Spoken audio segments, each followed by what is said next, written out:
Right. So, hello. Hello, everyone. Welcome to today. It's good to have those people who are here now. I know, I was just saying before, I know a lot of you are actually watching back. So I'm just going to fix something. There we go. I know a lot of you are watching back. It's really interesting. We have a bit of a time change today, we were just saying, and a slightly different day and all kinds of things. So it's, divine as always. So hello, if you are watching this back, as I know many of you are.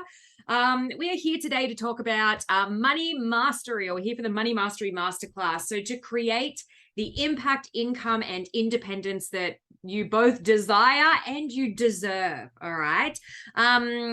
Look, in this place, it's not blasphemy to say, I love money. I love money, and anyone who thinks that money doesn't buy happiness has not given enough of it away. All right. It's that simple. Money is an energy. Money is a frequency. Money is, hashtag life. It is the commodity that we live by at the moment. And, it is literally your birthright to be filthy fucking rich.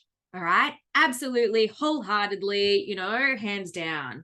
All right. So what we want to do and what we want to kind of learn today is how do we sort of play this game called money and stay within a beautiful frequency while doing it. Now, I'm going to use the word frequency a little bit today, but what I do want to say to you, which we will get into in a second, is that we're not just here for a woo-woo pump up. All right. I promise you that. It's not all just like get into a beautiful, abundant mindset and money will come your way. That is a part of it. All right. To an extent, but we are also here for the strategic intention. What the fuck do we do? How do we do it? And all the rest of it. All right. So we will be playing a little bit of both sides. I do want you to know that, well in advance. All right. So my desire for you today is that we literally, do these three things. All right. I want us to solve the three big mistakes that you're possibly making right now. These are mistakes that I see across the board. Obviously, working with amazing, businesses across all kind of coaching spectrums. The other thing that I want for you guys today is to leave with a seven-figure business model. All right. What all the big, seven-figure businesses are running by, like their coaching businesses, and having an understanding that, guess what? Not all business models are made the same. All right. And some of you might be out there right now hustling for low dollar clients. All right. And we don't want that. All right. I want you in abundance. I want you in ease. And I want, a flood of money so that you can go out there and help support other amazing humans in whatever way that looks like. Because, if you're here, if you're in my universe, it generally means that you're, a human of integrity and a human based on service. All right. Can we just assume that today, you guys, that actually you all, the same as I do, care deeply about your clients, would give a fucking arm and a leg, if somehow it was to help support, them in some way. All right. I think that sometimes we think as coaches, and let me just go on a little tangent here. I think sometimes we think as coaches that, as I said, it's almost like it's blasphemy to talk about money or to talk about income or to be like, what? You deserve to be filthy fucking rich. Because it feels a little bit icky because what we do is serve other humans. All right. But that's the amazing thing. You get to make impact in people's lives and help support amazing humans and give every fucking thing that you've got, because that's the nature of the human that you are. And you get to make income at the same time. All right. You get to change people's lives, which include your own. Okay. So yes, we're talking about money today. And yes, you might be a little bit triggered by that, or there may be some moments in here that feel a little bit uncomfortable, but I just want us to park the idea that, we're not going out there with manipulative tactics. We're not going out there forcing people into anything that they don't want. I completely don't believe in that. Again, the frequency, the alignment, it's all wrong. I don't want to be working with people who don't want to be working with me. I don't need to strong arm anyone into anything, right? So let's assume the services are given and we're just actually going to talk about the money piece today.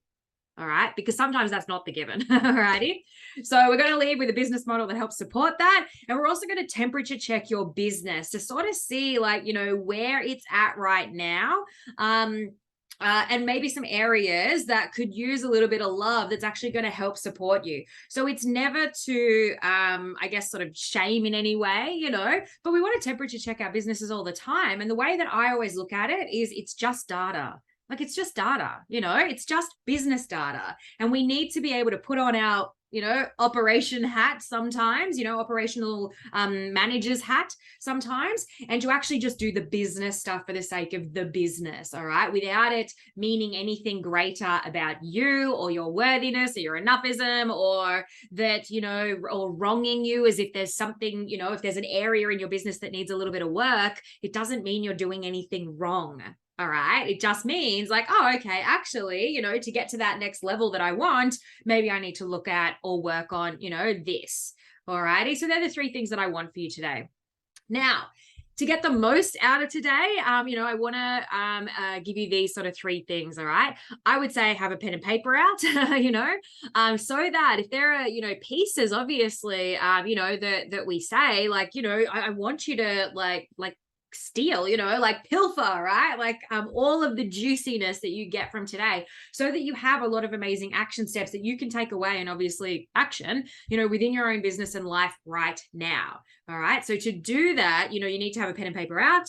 And we also know that people who use multiple senses when they're learning, so that means, you're obviously watching, you're kind of like having a bit of a listen. And if you're writing things down as well, you actually end up retaining, it's something like 70% more information. Even if you never go back and look at those notes again, which we all do, we never go back and have a look at the notes. But as long as you're writing while you're doing it, it actually, it's like 70% more information. And you guys are the serious ones. You're here now, you're watching this back, so don't you want to, be able to soak in that little bit more? The other thing is, if you're here with me now and live, obviously, please interact, ask questions, and do all those kinds of things, on behalf of those who are not here right now and will be watching back. It always helps to have, that little bit of extra interaction. The third thing I want to say is, unless you're watching on your phone, maybe put the phone down. It was so interesting. I was actually in a masterclass yesterday, and it was this beautiful, transformative, metaphysical masterclass. And I was looking, and I kept seeing a particular person, like that sort of kept looking down. And I was like, they're on their phone. And I was like, I was so not disappointed in them, but I was so disappointed for them, because I was like, your business and your life should be able to sit aside for, an hour and a half while you do this amazing transformative thing that literally could transform your life and your, your finances forever. All right. And so put it aside, all right? Leave the messenger box or whatever it is that's going on. Your clients can wait. There is no, client emergency that needs you, paying attention right now. I'm sure the kids aren't going to set fire to their house. I would hope not, whatever. Like, just spend this time here with us now doing, this one thing, all right? Actually, there's one more thing. So if that's the three things, here's a little extra. So I run a program called the Soul Aligned Empire. And what I want to say is that our ethos around these parts is basically a power for good in the world. All right. And we ensure that every time we do something in business, something good happens in the world. All right. And so for those who are here with us now, and even those who are watching it back, if you send me the word #impact at any point in time, all right. So if there's something I say today and you're like, oh my God, fuck yes to that, #impact into the chat box, because for every time you do, we are going to plant a tree today. All right. We're going to plant a tree for a farmer in a third world country that is able to use that tree as economy, as a business for themselves to help bring them up out of poverty. All right. So every time we do something in business, something good happens in the world. Okay. And that's how we make, this epic amounts of impact. Excellent. I can see you guys in there now. Impact. I also promise you, for however many impacts get sent my way, as part of our global, giving network that we do, as part of my organization, I will double it. All right. So whatever you guys put in there, go wild. Like, I want you to use and abuse this today. All righty. And I promise that whatever you put, into the chat box or send to me later, even if you're watching this back at home, literally just go #impact, like copy paste, send it to me, like, 5 to 10 times or something after you watch the webinar. And as I said, we will double the amount of impacts that we make today. So thank you so much for being part of, obviously, our global giving network. So here's the thing. All right. If you're here right now, slash watching back, you are probably already successful in one way or another. All right. So I'm not here to, like take that away from you by any means, or, make out like you don't already know some shit about some shit. All right. You're already here because you would have an amount of success. You are doing some amazing things and you are doing them right. All righty. You have what it takes. It's that simple. You would not be, sitting here watching this now if you were not somebody who was like clocked in, wanting to, step things up, take things to another level, all that kind of stuff. So we already know you've got what it takes, all right? And you probably know as well that it's somehow within reach. Whoever has that, right? When you're just sitting there going, oh, like I know that there's another level, or I know that like it's not, that far away, or I know that I'm destined for, big things, or I know that I can impact and help more lives. All right. So you probably already have a little bit of that bubbling inside of you.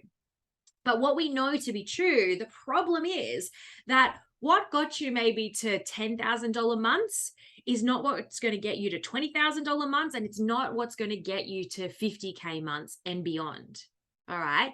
So wherever you are right now, this day is for you. This masterclass is for you. All right. Because we want to have this understanding that, we want to set ourselves up so that at every, like level or layer of business, we understand that, there's a little bit of a pivot and adapt. We're going to hit a growth edge. And then, that next thing that's going to, break us through, to use, terminology, is going to be a little bit different to the thing that actually got us to where we are to begin with.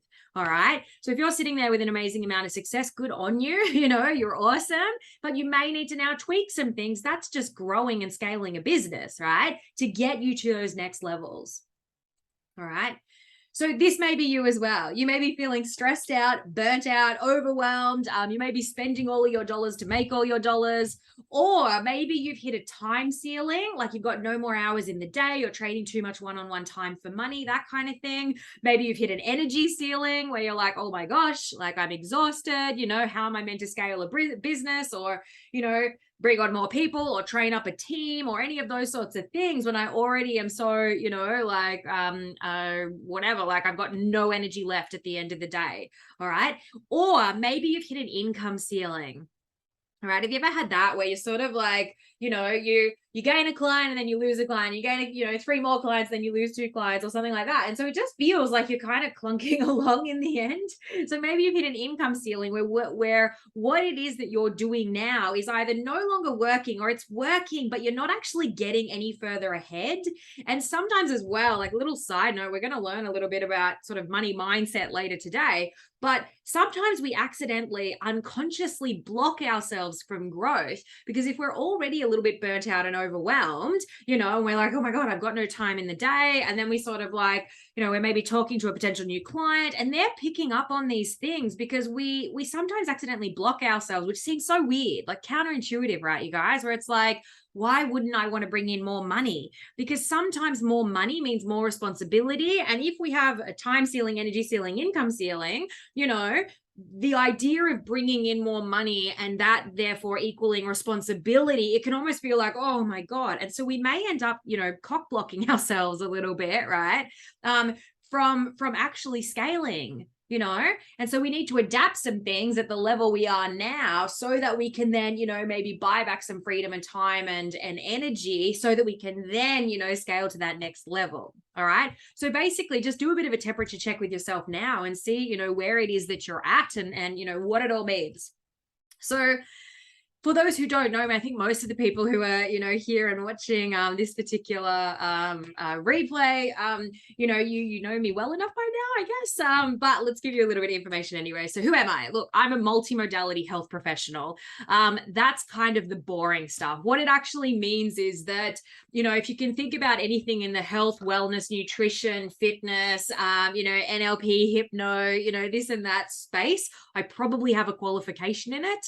I've worked in health, fitness, nutrition, for a very long time. And so, what I do these days is obviously help other transformational leaders of social enterprises. And what that actually means is that, I help the people who transform lives for a living. Fuck yes to that. Isn't that amazing? Like all of you out there watching this now, you're transformational leaders. Give me some hashtag impacts for that, right? You know, you're out there transforming lives for a living. How fucking awesome is that? All right. And we are so honored to do what it is that we do, to be invited into people's lives at such an intimate level, you know, for these things that maybe they're feeling a little bit vulnerable with and all the rest of it. And so, you know, I say the fact that I'm a multimodality health professional is kind of the boring bit, because really, you know, what I am is somebody who is very mission focused to help support the people who are out there supporting others. All right. I've been running multi-million-dollar businesses since I was about 19. Let me tell you, it was walk and chew gum at the same time. You know, learning a lot of lessons as I went. I wasn't just kind of plonked, you know, or I probably was kind of just plonked in there, you know, and probably made a lot of mistakes and made a lot of probably achievements and amazing things along the way as well. All right. Because I am somebody who chooses to learn and grow. Always love it. I want to learn and grow until the day that I die. And so these days I'm helping, you know, multi six-figure coaches move to, you know, seven-figure businesses and things like that through, you know, amazing product suites and some of the things that we're going to learn about today. All right. Impact and income. Now, to give you a little bit of an idea, if you haven't worked it out already, I am highly mission focused. I did just mention that, you know, and my greater mission is to unlock greater human potential. Hence why, you know, Soul Aligned Empire, a powerful good in the world. Every time we do something in business, something good happens in the world. All right. So we are super serious about that. And if we can help, you know, other businesses, other people, you know, women and all the rest of it lift themselves up out of poverty, then, you know, we unlock greater human potential because people aren't struggling for just the simple day-to-day stuff. All right. So it is your birthright to be filthy fucking rich. And I am here today to help you, you know, unlock that within yourself as well. So I want to ask you, all right, a really sweaty question. Let's get right into the triggers, you know, hashtag trigger warning for today. What would $1 million year look like to you? What would $1 million year look like to you? All right. What would that enable in your life? What would that bring about into fruition? Who could you help with your money? Starting, you know, with yourself, starting with your families, you know, moving to like what other greater, wider impacts? Yes, less stress. Exactly. Right. Your financial freedom for sure. What would it mean to you? What does that look like? Right. You know, and I want you to just hold that for a second, like that feeling of like, oh my gosh, you know, I would possibly want for nothing, right? Be able to have freedom of choice, freedom of time, freedom of, you know, location, freedom of finances. And if you weren't stressing about just sort of the day to day, having that freedom of time, freedom of finances, freedom of life, freedom of choice, what would that then enable? You know, I think we're very good at capping our dreams, you know, where we sort of think, oh, this seems like the safe amount of dreaming for me, you know, like I want to have 100K year, like, but you know, we cap our dreams far too much. What would $1 million year look like to you? And fine, if that's a little bit sweaty, what would a multi six-figure, you know, year look like to you if you're not there yet either? All right. And how awesome would that be? So we're here today to help unlock that for you. All right.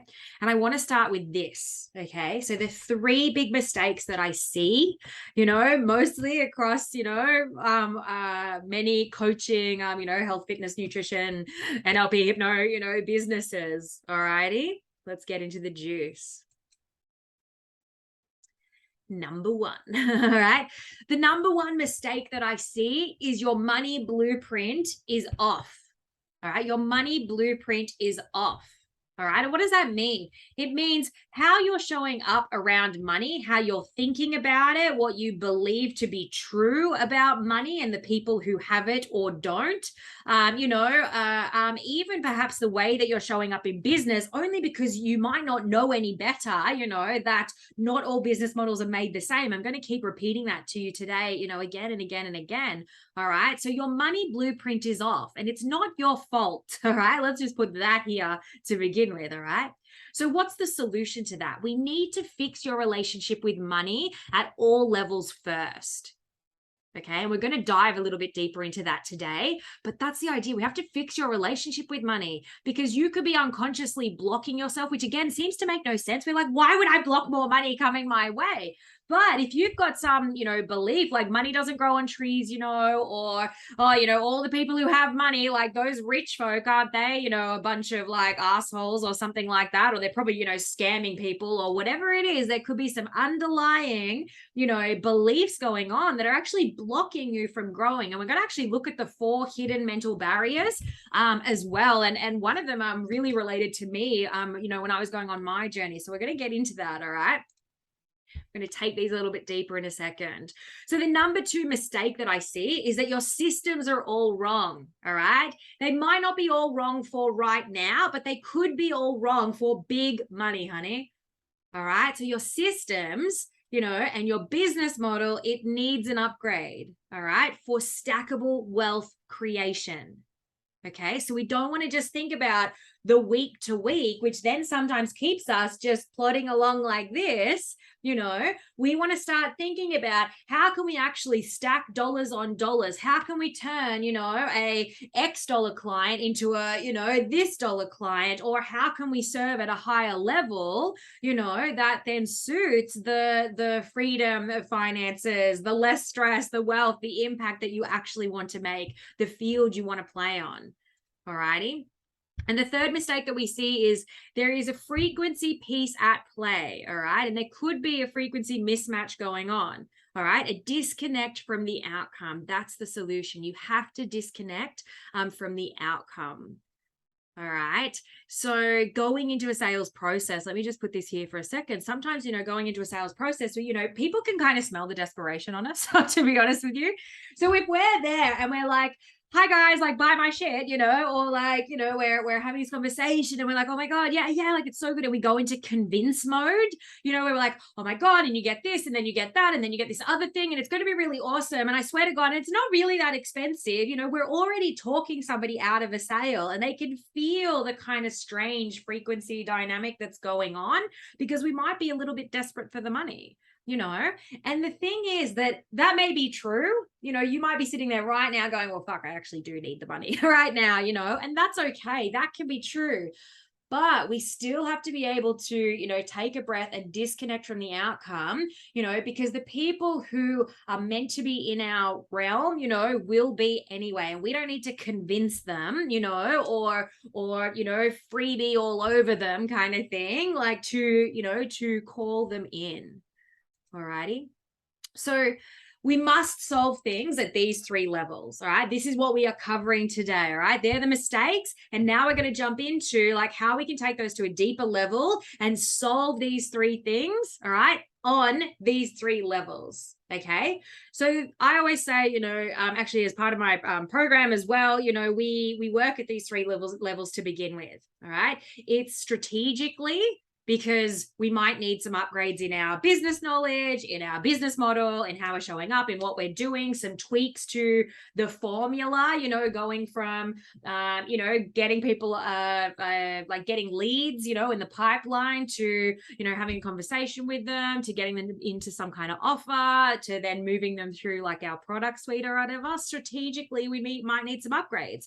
Your sales system might need looking at, your lead generation, your program delivery, or organizational stuff like bringing on teams so that you can scale. All right. So strategically, we want to work on that level. And then we want to work behaviorally as well. And when I say behaviorally, what I mean is that, I can give you, like as a business mentor, I can give you all the strategy in the world, right? I literally, strategy all over people all day long. I can give you all the strategy in the world. But if there is something going on in your unconscious mind, no amount of strategy is going to out strategy that.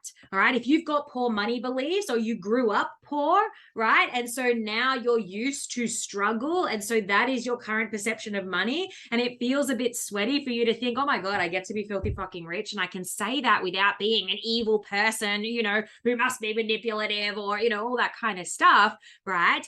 Like we can't out strategy that. And so we have to work on the behavioral things that are going on in the background, that then if we get rid of those, actually we can just kind of sit and be and take in the business data and work strategically, and, and even just serve a human at a human level, disconnected from the outcome. And if that ends up being a sale, awesome. And if it doesn't, that's okay too. All right. And then I also, normally work with people universally as well. All right. And what that means is that, look, I believe that there are, greater things at play. Yes, strategically, all the business stuff. Yes, the unconscious mind and all the things it's throwing forward, or, or how it's running us and all the rest of it. But also, there is collective consciousness. There is, greater things going on, whether you use the word, universe, God, this, that, or the other. Right. I do believe that. And so we want to look at things, we want to look at our business and our life from all these three playing fields. Okay. And when we can have, unison, or when we can have these three things working in unison, fuck yes to that. That's when all the, gorgeousness starts coming our way, in more flow or more overflow, right? Then sort of the dribs and drabs that, it might be clunking along at right now. All right. So let's take a bit of a look. We're not going to do them in the order that they're there. All right. We're going to do behaviorally first. I love this. All right. I love the behavioral side of things. I love the unconscious mind. Excuse me. I love humans. I love how amazing we are. I love how fucked up we are. I love how expansive we are. I love everything behavioral science.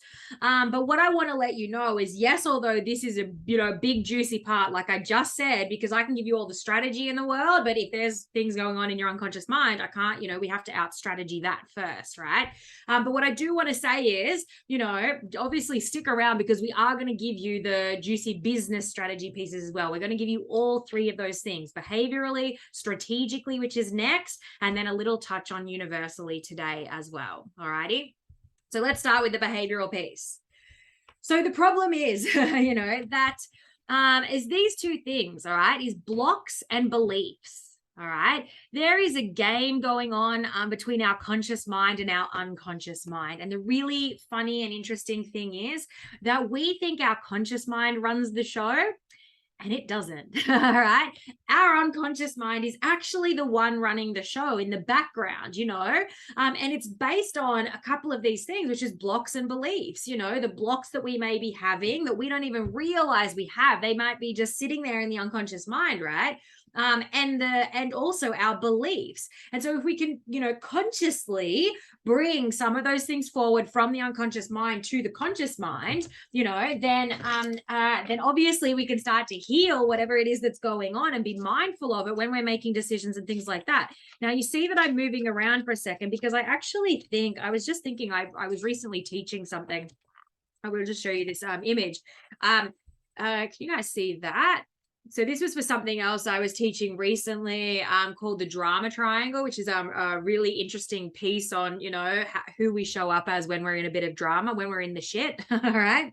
But this really actually sums it up right here, what we're talking about, right? That it's like an iceberg. You guys know kind of the iceberg analogy, right? Where the conscious mind is actually the bit on top, and an iceberg is actually much larger at the bottom. That's the unconscious mind. That's the guy who's running the show. It'd be nice to think, that the stuff that we're thinking about and our personality and who we perceive we are as identity and things like that, that's the person who's running the show. It's not. All right. So we want to look at, what kind of blocks and beliefs are coming up. So let's do blocks first. Subconscious or unconscious. It should be unconscious, actually. That's weird that I wrote sub means less than, but as we know, unconscious, like our unconscious mind is the one running the show, so it's not less than anything, it's actually more than. So here are a couple of the blocks that could be coming up. All right, I'm going to give you this is 2, and then I'm going to give you a set of 4 hidden mental barriers in a second. All right, so the fear of failure. All right. So the fear of failure. So a lot of people like, have what we call fear of failure. It could be also like a fear of judgment, like thinking, oh my gosh, what are people going to think about me? If I go out there and I try and then I fail, air quotes fail, I'm going to look like an idiot. And then everyone's going to like, all this sort of stuff. And what's really interesting about fear of failure is the deeper that we take it, it actually comes back to, our core what are they called? Core human values, which are things like belonging, all right, love, all right, love, belonging, safety, and there's another one, and I'm just going to forget that apparently today. But it basically comes back to that. Like, am I safe? Am I worthy? Am I enough? Am I loved? And do I belong? There they are, you guys. All right. And so we think that's weird because we kind of go, what? Like, fear of failure. Like, no, I just don't want to look, stupid in front of people. But that's because your unconscious mind, is archaic. It's like from back in the caveman days where, if you didn't belong, or if you fucked up, or if you were shunned, or if you weren't loved, or if you were outcast, you simply wouldn't survive. You were not safe. We were pack animals, all right, where we very much, gathered together. And so this fear of failure, when we actually peel it back, like it might start with, oh, well, I don't want to look stupid on social media. Well, that's our very modern take. But at the end of the day, it's because what you believe to be true, like layers underneath is, if I look stupid on social media, then I'm not worthy and I'm not enough, and therefore I am unlovable. And if I am unlovable, I do not belong. All right. So a fear of failure actually stems from these deep, hidden, caveman, the caveman way that our brain actually works. All right. But what's really interesting, is that failure is not the opposite of success. All right. Failure is not the opposite of success. All right. Failure is actually a part of success, because you've got to go out there and try to figure out, what does and does not work. Or you get to lean into people like me, who have gone out there and made, many mistakes, so that you can learn from other people's mistakes and then maybe not have to make those ones yourself. All right. So failure, in the way that we sort of, perceive it, like, in this day and age, it doesn't actually exist. It's not actually how it works. All right. And, that failing is not the opposite. It's actually a part of, there's an amazing, I think it's Thomas Edison quote. I say it's amazing, I think it's in one of my books. I love how I say, I think it's in one of my books. Like, it's been a little while since I've checked the quotes of my own books. I'm like 99% sure it's there. Anyway, and the quote is, I didn't fail at making the light bulb 99 times. I found 99 ways not to do it, so that when he did it the 100th time, it worked. All right. And because we're in such an instantaneous, society these days, everything is on demand. We expect everything right now. People, like a lot of business people, we love the fucking dopamine hit. We're like, give me the $10,000 cash now. Yes. But if you haven't fixed your relationship and your blocks and your money blueprint and stuff like that, if you haven't fixed those things, then even if you had the $10,000 or the $100,000 or the $1 million, if you've still got shit money beliefs and shit money views, you're either going to fucking lose it or blow it or not know what the fuck to do with it, or you won't know how to manage it, et cetera, right? You've got to fix these things at whatever level you are at right now, so that you don't take them to the next levels when you do have more money. All right. It's really important. So the other thing here, unconscious block is fear of success. Now, fear of success, I actually recently heard an amazing take on it that basically sums up, fear of success. All right. Nobody really fears success. If I said, you're so fucking successful, here's the $1 million, you'd be pretty happy with that. Can we all agree, if you had the $1 million right now, you'd be like, fuck yes, I've got the $1 million, like, hooray. All right. Nobody actually fears success. What people fear is what you're going to have to give up on the way.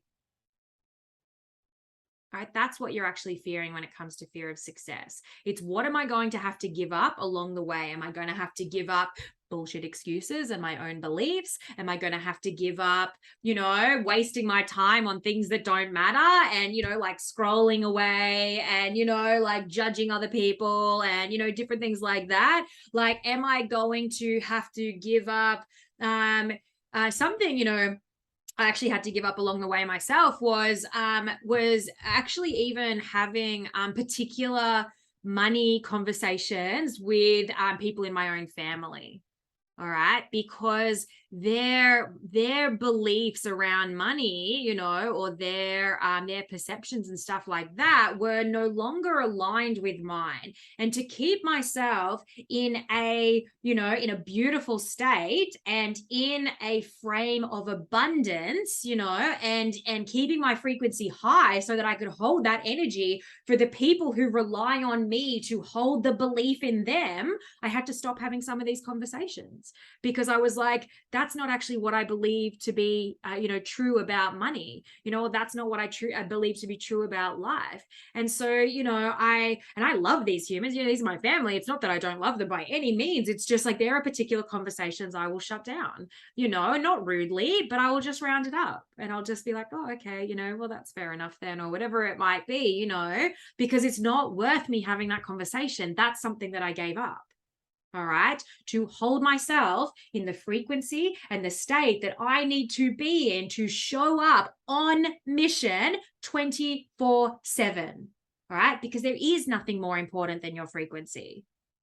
All right, especially around money, because literally money is the energetic exchange of service. So if we're showing up in service, and radiance and, all the different things that we are as humans who transform lives for a living, and in complete honor, of that, like I'm blown, it gives me goosebumps as soon as I start talking about it. Like legitimately, I'm honored to that anyone would want me as a part of their life. Like that's so awesome, right?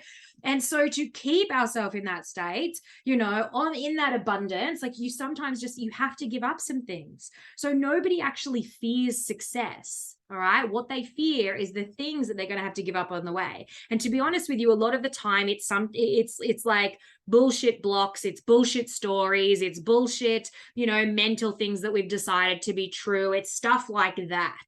All right. And sometimes identity as well, like my partner grew up poor, to use a word, right? Like, living in a very sort of small, shack, and he saw his family struggling. That was his visual growing up. And to be honest with you, we didn't grow up like, with tons of money either. My mom was a single parent, teaching music, like teaching singing, like, from our house, right? And so, if that's like the visual of what it is that we see, and then we tie that into our identity somehow, like we go, oh no, we've got to be really frugal, like money doesn't grow on trees, or, you don't know what's around the corner kind of thing. And I'm not saying go out there and blow all the money either. You want to be smart, but if you've accidentally tied it somehow into identity, then sometimes you have to give up a piece of your identity where you're like, actually, you know what? I don't believe that all people who have money are evil, like I'm actually willing to give that idea up now. And that actually there are a lot of good people out there doing amazing things with money, and I choose not to believe, what my parents believed, or I choose not to think in a way that is no longer serving me for the level of playing field that I want to play on. Is this making sense, everyone? So just, check in with yourself, like, with these two things, because if you're thinking totally awesome, hashtag impact, because if you're thinking, oh my gosh, fear of failure, fear of success, well, one, fear of failure doesn't exist, because fear of failure is like, it's just, what does this mean about me? Because you want to make sure that you're loved and safe and belong and all those different things. But failure is part of success, so you have to go out there and try, right? And success, nobody fears success, not really. You fear what you're going to have to do and what you're going to have to give up along the way to become this new version of yourself. And that can be scary sometimes because it feels unknown. Nobody, we don't often fear the known, we often fear the unknown. All right. Now, these are the 4 hidden mental barriers that I was talking to. Oh, I'm a bit of a snot today. I put on some essential oil before I started, which smells amazing, but apparently it's annoying my nose today. So anyway, we'll just go with it. You're welcome, everyone. So these are the 4 hidden mental barriers to making money. All right. And I'm going to kind of breeze through these.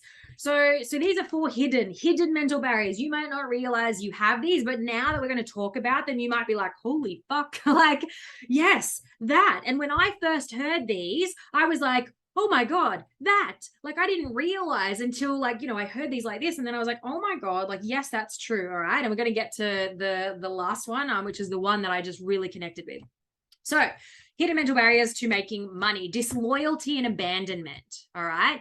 So you might feel like, oh my gosh, if I make, you know, more money, you know, than everybody else, that maybe my family and friends, like, you know, they're going to be like, oh yeah, she's, we here in Australia, we have this thing called tall poppy syndrome. I don't know if you know, I know there'll be some Australians watching this back. For any of the Americans, tall poppy syndrome is like, you know, it's a way that we like cut people down kind of thing. Like, oh yeah, they're a bit big for their boots. It's that kind of a thing, right? If you haven't heard the term tall poppy syndrome before. So we're like, oh yeah, that person's a little bit big for their boots, right? Like, oh yeah, she came into money and now she thinks she's all that. Like, it's that kind of a thing. You know, we have this perception that that's how people are going to think. But for the record, if people are thinking that, are they really your people, right? But disloyalty and abandonment, like, you know, if you love your family and they've struggled their entire lives and you're like, no, like, you know, I want to make lots of money and I want to help so many people and I want to, you know, do all these amazing things,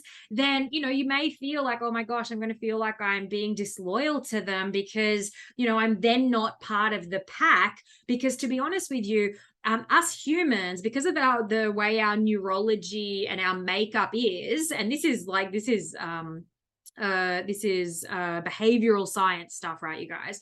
So because of the way that our makeup is, like our neurology, we actually quite often relate through fear and negativity. All right. Like, and so, you know, it's like people getting together and being like, oh my God, did you see that episode of like Love Island the other day? Yes, I did. Wasn't she such a bitch? You know, yes, she was. I think she's so, you know, shit hot or whatever, you know, blah, blah, blah. All right. Like we literally relate through fear and negativity. And so if the general pack, you know, people who are around you are like, oh my God, you know, like the boss is screwing me over again, you know, that like, you know, like wants me to work all these hours of overtime, don't pay us like, you know, enough money to do all the overtime that they want. Like, can't believe it. You know, those fat cats at the top of the building think they're all shit hot. If that is the environment that we're in, then and everyone is relating in that kind of a way, and they're like, oh yeah, you know, and if we're then sitting there being like, I'm so fucking abundant right now, sitting here with my $1 million and life's really good and I'm helping all these people and I'm so happy, we're then set aside from the pack. Does this make sense, you guys? And so we could feel like, oh my God, we're being disloyal to them by you know, or we're going to be abandoning them by us going after, you know, what it is that maybe we want for our lives. So that's disloyalty and abandonment. The next hidden mental barrier to you making the money of your dreams is fear. It's a burden. So remember, I was talking about that a little bit before, where I said, like, if right now you're having an income ceiling and a time ceiling and a client ceiling and you've got no energy and you're feeling a little bit overwhelmed, or maybe right now you don't manage your funds very well. I just took a group of clients like 2 days ago, and we were doing like financial forecasting and stuff like that.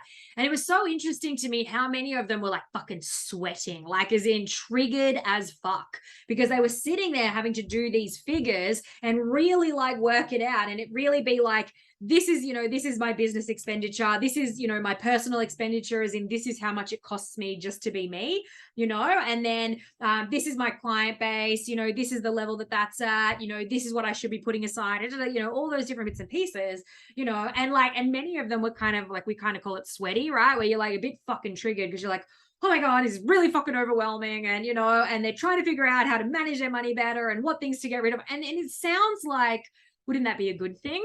But, you know, you'll be surprised. And some of you, you know, might be sitting there now a little bit like, oh, yep, that's me, right? Where you're not actually managing your funds that you already have in the best possible ways. And so the universe, as well as our unconscious mind, as well as our conscious mind, knows to cap us, because how can we bring in excess and overflow when we can't even manage the amount of money that we already have? And if that's already feeling like, oh my God, and it's like, we think that like, oh, but if I had more, then I'd be able to put money into savings. But no, you have to start those practices while you have little money, so that you can take them across the board as you grow your money. All right, it doesn't come after, it has to come before, or the after won't happen. You won't make the money. All right, so we have this fear of making more money is going to be a burden, greater responsibility, it's going to be more difficult, people might rely on us and all those kinds of things. All right, so that can be a hidden mental barrier to making money. Fundamentally flawed. All right, so fundamentally flawed is a really interesting one that kind of stems from, it's like imposter syndrome. All right, it's like imposter syndrome. So if I have, if people actually start paying me like what I'm worth, if people actually start paying me what I'm worth, like, if I up my prices or if I charge a little higher, then everyone's going to know that I'm a fraud. Like, it's like this fear, like imposter syndrome. It doesn't mean you're a fraud. It doesn't mean you're out there doing something fraudulent, I imagine, but it just means that we have this weird fear, like I'm going to be found out and everyone's going to know that I don't know what the fuck I'm doing. And, and then everybody's not going to like me. And if they don't like me, then, that I'm, that means that I'm unlovable. And if I'm unlovable, I don't belong. All right. It really strikes at our core human values that we all have. This is all of us, right? Like, am I worthy? Like, am I worthy? Am I enough? Like, am I loved? And do I belong? All right. Like core human values. All right. So fundamentally flawed is basically like your imposter syndrome. Like if I actually start to make real amounts of money, then everyone's going to find me out. They're going to know that I don't know what the fuck I'm doing. And like, and so I really just need to keep myself small, because like, if I just sort of hide away and then, I don't have to step into my own brilliance and like, and nobody's going to know that, all those sorts of things. It's a real mental game, fundamentally flawed. And then the one that I actually, when I first heard these, I was like, holy fuck, oh my God, that one, right, is outshining. All right, so a hidden mental barrier to making money. Outshining is a little bit similar to disloyal and abandonment, right? Where outshining is like, well, if I make all the fucking money, and then like I'm bright and I'm shiny and like, and I'm out there, then, then the people that I love, aren't going to like me anymore. All right, so you can hear how it's similar to disloyal and abandonment, right? But it's a little bit different. And this one definitely played into it for me, because I remember growing up and I was always a little bit shinier of a human, let's say, right? Like a little bit obvious, and my big curly hair and bright colors and, and personality and stuff like that. And I used to get told, stop being a drama queen, like, or, or basically like you're a little bit much and like, just calm it down, or, people would always try to shove me back into my box, all right, and keep me small. And so I was like, oh my gosh, okay, like I have to, shrink to make other people around me comfortable. All right. And in this day and age, like I fucking refuse to do that. I will no longer shrink myself to make other people feel comfortable because they're not going after their dreams. All right. Because it actually says nothing about you and everything about them. All right. Hashtag impact. Hell yes. All right. Because if you're amazing and shiny and you're out there, it's almost like tall poppy syndrome. They want to cut you down, not because you're too much, but because you're highlighting how they're out there doing too little. And again, I love my family. They're amazing humans, but I giggle now in my head sometimes when they tell me, that they think I'm doing too much. They'll be like, oh, don't you think you're out there just doing a bit too much? Like, isn't it, it's like, maybe you should pare it back a little bit. Because to me, that's the signal, like it actually doesn't mean anything about me. It means something about them, that they are, feeling uncomfortable. And to be honest with you, I look at them sometimes, my family, again, who I love dearly, but I go, no, you're doing too little. Like, I don't know how do you do any less? Like, this is life. This is your life. You're the star. You listening to this right now, you are the star of your own life, nobody else. all right? Not your kids, not your partner. You're the fucking star of your own life. And so if you're not out there going after existence, you know, like arms fucking wide open, saying, yes, experience, come my way, doing all of the fucking things that light you up, joy, fun, play, pleasure, passion, like it makes no sense to me, you know? And so again, as I said, you know, outshining, when people come to me and go, oh, don't you think you're doing a little bit too much? The first thing that goes on in my head is, no, you're doing too little. And I don't mean that in a judgy way, but I understand the behavioral science, the nature. They're not reflecting me back to me. They're projecting themselves onto me. All right. So that's outshining. Does that make sense, everyone? Like they're like amazing and insane when you hear them, aren't they? And you're just like, holy fuck, yes. Like, you know, let me know if any of those resonate for you. If you're like, yes, like I know that sometimes I feel like I'm going to be disloyal if I, you know, if I become too big, super duper. Yeah, for sure. Right. Like, well, fundamentally flawed. Who's got, yeah. Hello, Jacinta, didn't see you sneak in there. Amazing to have you. You know, like, imposter syndrome, outshining, as we said. So sometimes, as we said before, we don't even realize that we have these blocks coming up because they're coming from that unconscious mind, that part of us that is actually running the show. Alrighty. So let's have a little bit of a talk about belief. So I'm glad you guys are there and you're interacting. So I want to hear from you. Where do you think our beliefs come from? All right. So we're just doing the behavioral portion. Then we're going to get into some strategic stuff about, you know, how to actually fucking make the money. Hell yes. But we got to get like the behavioral things, you know, out of the way first, because no amount of strategy can out strategy that, as we know. All righty. So talk to me. Give me a few examples of where you think our beliefs come from. Where do you think our beliefs come from? So the different things that you believe to be true about the world or about yourself or about money, obviously, that's what we're here to talk about today. Like, where do you think your beliefs come from? My parents, yep, your parents and grandparents for sure. That's probably the big one, right? Like you know, yeah, it comes from like our childhood, you know, what we were taught. And it's so interesting because if you were, oh god, yes, let me finish my sentence and then we'll come back to that one. If you are born in different parts of the world, your perception and your beliefs on particular things are going to be different as well, right? So even like, yes, your parents and yes, your childhood, but also your location. You know, isn't that interesting? Jacinta says social media. Yes, right? Like in this day and age, if we talk historically where your beliefs come from, it's like childhood, you know, it's parents, it's grandparents, family dynamics. It could be religion. It could be, you know, all different sorts of things like that. If we talk like modern days, you know, what we believe, it could be the news, it could be social media, it could be, again, your location, school and stuff like that. Yeah, exactly. I'm trying to work out if what I'm about to say is controversial or not. I always wonder, like, if you went to somewhere like Russia, you know, what they're taught in schools versus if you went to somewhere like America and what they're taught in schools. You know what I mean? Because it's from both sides, right? And I think there's a movie. It's called like who's ever seen it? It's a very old movie. Some of you have probably never seen it. It's like, is it Hunt for Red October? I think it's called Hunt for Red October. And so I was thinking about this recently. I watched that movie, like, I don't even know, in the last 6 months. It's a very old movie. Sean Connery's in it. None of you probably have any idea what I'm talking about. Anyway, in this movie, Hunt for Red October, it's literally like there's a submarine. The submarine's gone missing, like in, I think it's a Russian submarine missing in American waters, but it's by accident, you know. And they actually, in this movie, they show you both sides. They literally show you both sides of what's going on for the Americans who are freaking out, thinking, oh my god, we're about to get nuked, and the Russians who are like, holy fuck, this is an accident and we're not about to do anything, but we're not allowed to communicate that. And so, like, you know, it's this amazing dynamic, right? So again, wherever you are brought up is also going to transform your beliefs of what you believe to be true. Little sidestep there for all of you. Hunt for Red October, great movie.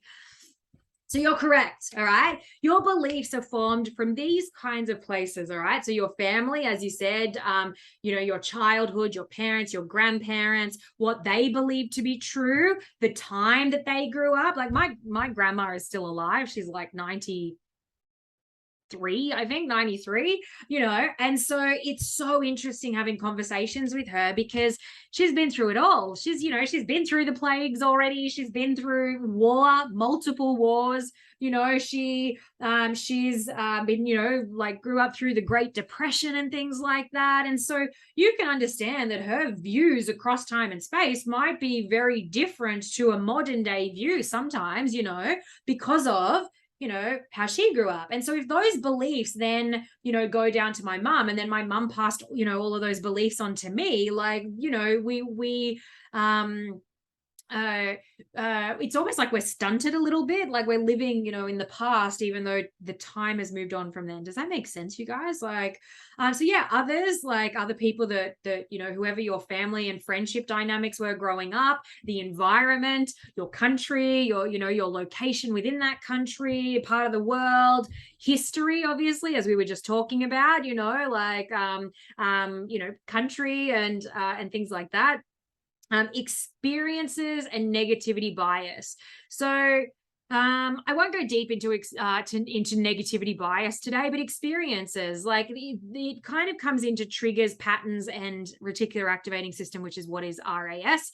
What this all means, basically, you guys, is that there is one thing, like there is the type of beliefs that are given to you, and there are the type of beliefs you form as part of your own experience. All right. So, for instance, you could have two women walking down the street, right? And another lady walks past who's wearing a really short red skirt, all right? And one woman could stand there and go, "Oh my God, look at that slut," in her short red skirt. And the other lady could go, "Oh my God, look at that fucking red skirt. That's an amazing skirt. Like how hot does she look? I wish I had legs like that." Right? And so through our own upbringing and then also experience of the world, right, like it actually transforms the way we even view the one thing. Now the lady walking and her red skirt didn't change, but the way the two people like looking at the lady in the red skirt, how they perceived it was entirely different. Does that make sense, you guys? And that's based on beliefs. That's based on family history. That's based on, the experiences and stuff like that. It could even be something like, all men are pigs. Gosh, all men are pigs. Or all women are sluts, something along those lines. All women are just such sluts, or whatever. That could come from a bad breakup or a bad experience or something like that, being cheated on, and then being like, oh gosh, all men are bad. They may not have grown up being taught that all men are bad, but maybe they have that learnt, thinking based on some poor experience. All right. So it can be historical family beliefs that are given to us, but it can also be our perception of reality and our experiences and the things that happen to us as well. All right. This is what actually forms our beliefs. Okay. And the reticular activating system, like just to give you a little snippet, I know most of you know about this. So the reticular activating system is the evidence finder of the brain. So whatever you believe to be true, money doesn't grow on trees, or all men are, pigs, or positive things as well. I want a white Mercedes, or whatever it might be. Whatever you believe to be true, good or bad, negative or positive, the evidence finder of your brain, the reticular activating system, will find evidence for that thing to be true. All right. So if you're sitting there going, fuck, I've got no money, like we've got another bill, coming in, and like I'm so scarcity, there's nothing in my wallet. And that all might be true, yes. But the more you start thinking about that, you actually will snowball, and your reticular activating system doesn't understand the difference in negative and positive. All right. So it's going to sit there and go, oh, we're in scarcity. Oh, we have no money. Let me find more evidence of how we have no money. Let me find more evidence of, bills coming in and things like that. The best example of reticular activating system that I can give you guys is that recently, within the last year, I was walking along at the beach, like at nighttime, and I was having a conversation with my partner. And what's really amazing about our conscious and unconscious mind is that our unconscious mind will shut off like anything that our conscious mind doesn't need to be paying attention to. Like this is real science, you guys. So our unconscious mind says you can only take in, like it's like 90 bits. They're called bits. So you can only take in 90 pieces of information at any one time. But the thing is, there are hundreds of bits of information going on around us at any one time. And so our unconscious mind closes our brain off a little bit, and it says, just take in 90 things. You're okay. And so I was talking to my partner, having this conversation, da da da da. And then suddenly, like, I became highly aware of the waves crashing. Now, we'd been walking along the beach the entire time, and the waves were huge. And once I actually like perceived the waves, oh my God, like that's all I could hear. They were so fucking loud. And it wasn't like they weren't there before. It's just that my brain had switched off to anything I didn't need to know about right there and then. My reticular activating system was, super focused on, just my partner and that conversation and what was going on versus all the other things that were actually happening. And so if we sit there in a scarcity mindset all the time and we shut off all the like other pieces that are actually abundance, that are actually money coming to you, that is actually ease and flow, that is actually, like all of those things, right? Then, we become hyper aware of only scarcity, of only lack, of only, bills and all the rest of it, until our brain is so finely tuned that that's all we ever see. All right, because our brain thinks it's doing us a favor by closing off all the rest of the information. All right, but much like the crashing waves, that as soon as you start to open up and go, holy fuck, there's more out there, and actually, money is everywhere, and it can be really easy to make. And, if I just changed a few things and whatever else, right? If we just opened up to that, then, you would actually start noticing the fucking waves crashing down in and around you. All righty. Our brains are amazing things, you guys. So just in short, to kind of round this section up, all right, as I snot at you again, this is like one of the most important things that you can take away from today, all right? Our beliefs, all right, what we believe to be true, all that stuff we just talked about, money doesn't grow on trees, like, oh, you can only be like, think about, Scrooge McDuck, right? Like, oh, if you've got money, you're evil, all right? Or you've got to work hard for your money. You got to work hard and, slog away, and you got to hustle. And, people who have money are evil, or they're manipulative, those assholes, or whatever it is that we believe to be true based on, that past experience and beliefs handed down to us, all right? Our beliefs become our thinking. Our reticular activating system will continue to find the evidence of the thing you believe to be true. Scarcity, lack, like struggle, hustle. All right. So our beliefs become our thinking. Our thinking on repeat becomes our behaviors. All right, because we think, oh my gosh, well, money doesn't grow on trees. I've got to work hard for my money. I need to hustle. Like, people who have money are assholes, so we block ourselves, right, from making, filthy fucking rich amounts of money, and that thinking becomes our behaviors and how we're moving through the world. And those behaviors on repeat become our patterns. Because here's the thing, you guys, we have about 60,000 thoughts a day. And you want to know what's really interesting? 90% of them are not new thoughts. We have 60,000 thoughts a day, and 90% of them are not new thoughts. You are thinking the same thing time and time again. So if your beliefs have a negativity bias, that's what negativity bias is, that we're like around money, because that's our, that's what we're here to talk about today, if you have a negativity bias towards money and people who have money and how you have to bring in money and that you must be manipulative and that you've got to, hustle and things like, these are your beliefs, 90% of the time, you're going to be thinking those same things. You're going to be thinking lack. You're going to be thinking scarcity. You're going to be looking for the evidence, or the unconscious mind is going to be finding the evidence. Here's another fucking bill. See, you always knew, like another client leaving you. You always knew you were a piece of shit, and then we start showing up like, oh my goodness, and it feels terrible to show up because my clients are so disloyal and it's like so hard and I don't feel like I'm in passion. And that on repeat day after day, 90% of the same thinking is going to create the reality that you live in. And so what we need to do at the conscious level is input new information, because you only get the chance to input 10%. Like you guys are here today, right? This is 10% new information. And so if you can put this on repeat in your mind and start to change your beliefs around money and your worthiness of being filthy fucking rich, and the idea that the service and the impact is a given. Of course you're going to do it in a equitable, integral, way, right? Then those beliefs start shifting. That then becomes your thinking. And so then you're actually showing up in more positivity, following your greatest excitement, believing the world gets to be abundant, seeing more abundance around you, calling more of it in. And I'm going to give you the strategic parts to do that. And that ends up becoming your patterns. And so every day after day after day, instead of it being a fucking struggle, instead of it you being in lack, every day after day becomes amazing and awesome, and cool humans just keep dropping into your lap, and alignment and flow and grace and ease. Give me a hashtag impact so I can plant some fucking trees. If you know that that you'd like a life that is of more abundance and more joyousness and more ease and more flow. All right. Yes. Hashtag impact. Absolutely. Hashtag impact. All right. So this is client B. We were just talking about money blueprints and beliefs being off. All right. So client B, I still work with her now. She's amazing.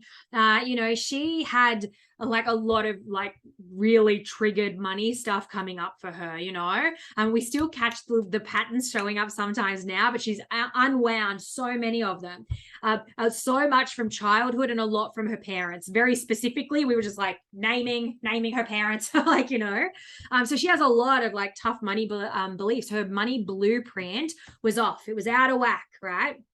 And so, we worked on this stuff. We started to create her strategically, the product suite or the empire suite that she needed, right? That was going to help her bring in more dollars in less time. And in under 6 weeks, we were able to bring in, it was something like 24 clients, giving her in under 6 weeks, $124,800 in reoccurring revenue. Reoccurring revenue, you guys. Right? As in on replay, $124,000 again and again and again in under 6 weeks. All right. So this is what happens when you fix your relationship with money and your beliefs, and you stop accidentally, unconsciously blocking yourself, and you believe that you are worthy, and we give you the strategies, or you get the strategies, on how to execute this stuff. This is what's possible, you guys. All right.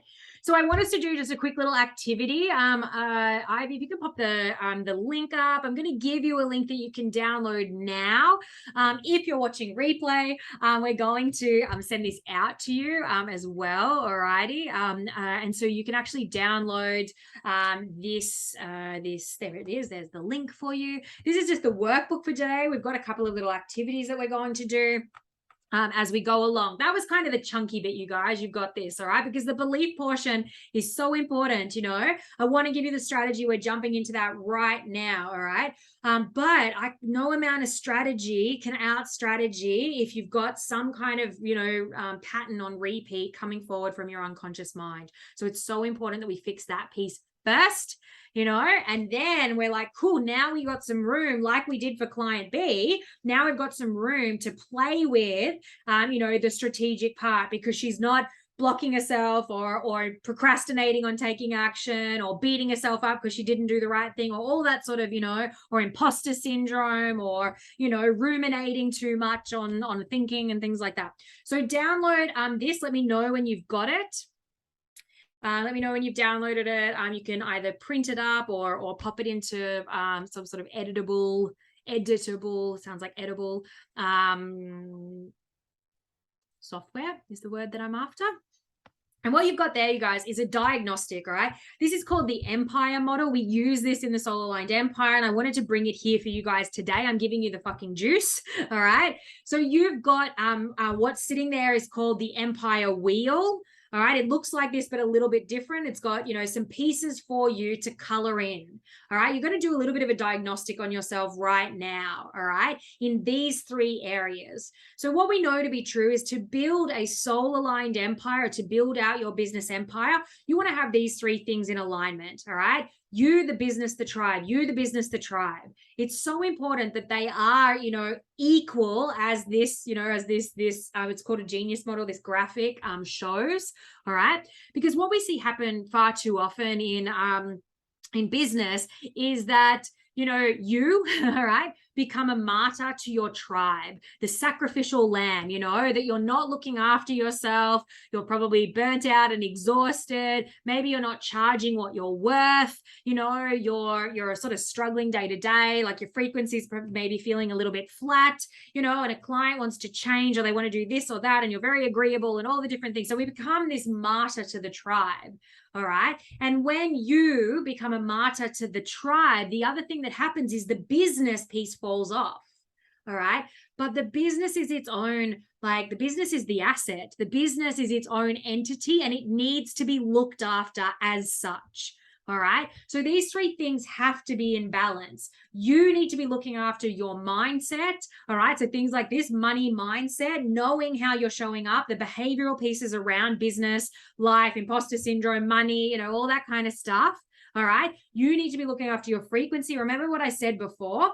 For me, my frequency is like non-negotiable because I know that I have to hold the belief and I have to hold the frequency for my clients when maybe sometimes they're struggling or they're having a tough day, right? I have to be there. Like it's my choice. It's my honor to be there with them, being able to hold the fucking torch on the days that maybe they, you know, aren't feeling so aligned. You know, they get to borrow my belief in them. Right. And in that regard, you know, they get the support that they need, whether it's strategic or, you know, mindsets, right, to help move them forward. All right. And obviously life force energy. Let me give you another little thing. Write this down, you guys. Life force energy is number 1. Client acquisition is number 2. And client promises is number 3. All right. So you need to be looking after your life force because you are the greatest asset to your business. So you must come first. Then client acquisition.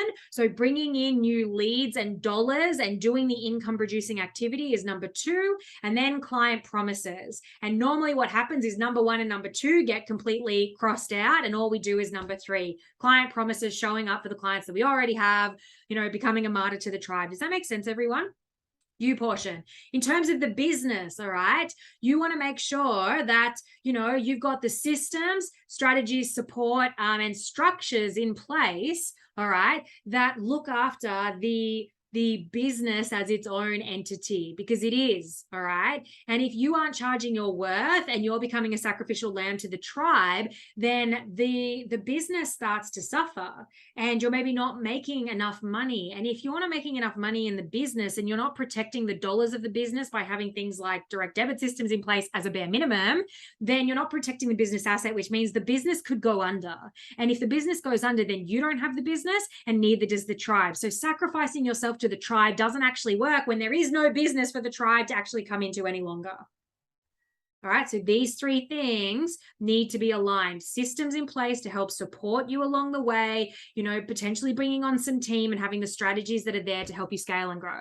And then, yes, obviously, we want to look after the tribe. So we're not forgetting about the tribe. We want them to have radical results, be taking, aligned action and self-leadership. We want to create independence, not dependence. So you've got the empire wheel there. And I hope, you know, you guys are just sitting there and coloring it in. All right. And coloring in like along the lines, you know, it's basically like 1 to 10 out from the middle. You know, you want to like color in, like, how are you doing in these things? How are you doing with your mindset? Is your money mindset shit? You know, maybe you only want to color out to about 3 out of 10. All right. Is your frequency, you're like, oh, like I'm so exhausted right now. I've just got no time to myself, you know, and I feel bad. I'm beating myself up because I feel guilty because I'm showing up to sessions and I feel a little bit unprepared or something, you know. So just color out and see how it is, you know, that you're showing up. Do it for the business as well? Do you have systems in place? Do you have like a lead generation system? Have you got some team that are supporting you? You know, a mentor? Have you got strategies that support the next layer of growth? Because remember what we said before, that what gets you to 10K months is not what gets you to 20K, is not what gets you to 50K and beyond. All right. So we want to make sure we have those appropriate strategies for whatever level of business you're in right now. And then how are your tribe doing? You know, are they dependent? You know, are they messaging you like at all hours of the night, having complete meltdowns and things like that? You know, or are they, you know, getting amazing results? You know, are they, are they independent? Are they helping and supporting one another? So just color out on that wheel and give yourself like a little bit of a diagnostic. We literally do this as part of our VIPs businesses, and we do this every quarter. And actually, sometimes we do it every month in our setup sessions where we're just checking in with what areas of our business need a little extra love, you know, this month. All righty. And, you know, to put us in, you know, in a place where we're, you know, soul aligned, impact driven, having super flow and making total transformation. All right, you guys. So I'm going to keep persevering, but you guys can color that in as you go. Let's get into the strategic part, all right?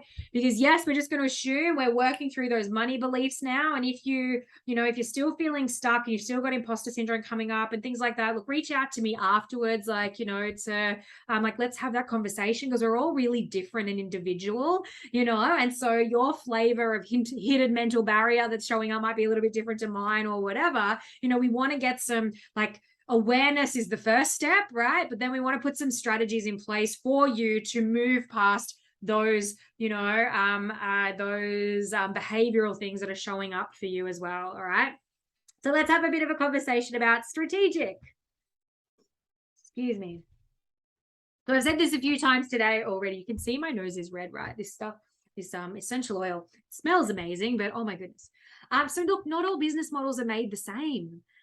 And that's like devastating, you know, sometimes when you think about it, because it's like, you know, some business models are made for you to have to hustle for low dollar clients that are paying you like, you know, $30 to $50 a week for the entire week. You know, they expect an arm and a leg. All right. So pricing is a spectrum. All right. And the spectrum is flat. Okay, so it's not better than or worse than, it is what it is. So this is a pricing spectrum, you guys. Now, as we move further up the pricing spectrum from low dollar to higher dollar, what's really interesting is that people, you know, who are up here, like who are, you know, a higher dollar client, they actually expect less from you. They don't expect an arm and a leg in your firstborn child. They also are independent, not dependent. You know, they generally care more about their results because they have money in the fucking game, which means that they show up, you know, they show up on time, they pay in full, they listen to what you say, they take fucking action based on it. All right. The people who are down here in sort of the low dollar realm, it's not about that there's no place for them, or that maybe we don't have a product that serves them, but the people who got you to 0 to 10K months maybe aren't the same people who are going to get you 10K to 20K and therefore, you know, beyond. All right. And so we have to start thinking up the pricing spectrum a little bit, you know, and charging a little bit more, but also, you know, providing a different level of service, which doesn't actually necessarily mean more.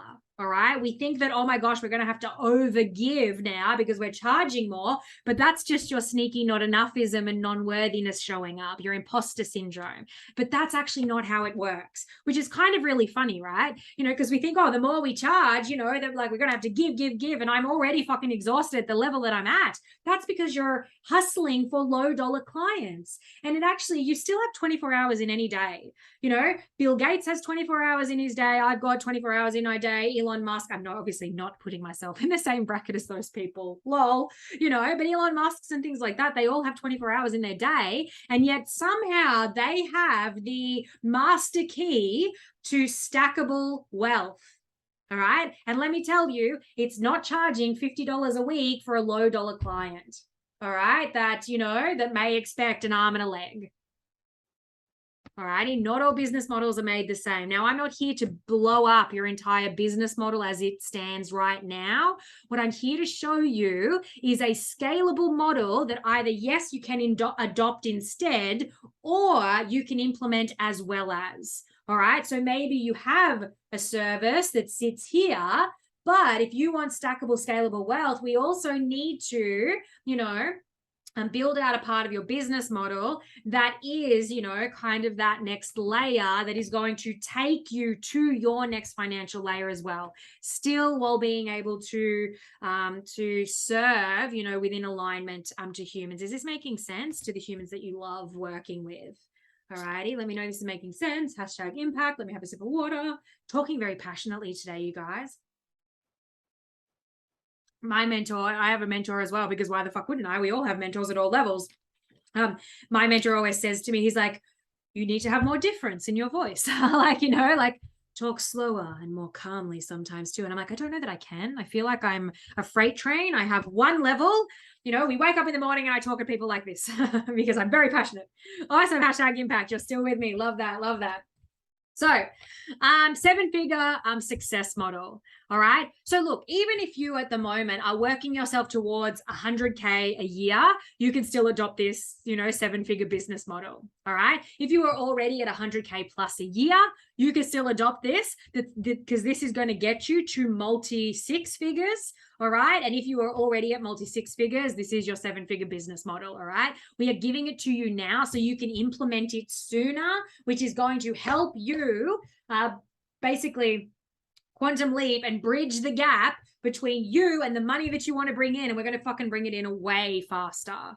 All right. Because if you keep chipping away at the level you're chipping away at now, you're only going to be doing this, as we were talking about before, in small increments. Gain a client, lose a client, gain a client, lose a client, gain 3 clients, lose 2 clients, lose another client, gain a client. Like, who is sick of feast and famine? Give me some hashtag impacts. If you feel like your business runs on feast and famine, that there are certain times of the year maybe that you're like, yes, and we have a bunch of people join and then it's awesome. And then I lose a whole bunch of people. And then, or maybe your business just runs in famine right now. And you're like, oh my God, it's like famine all year long.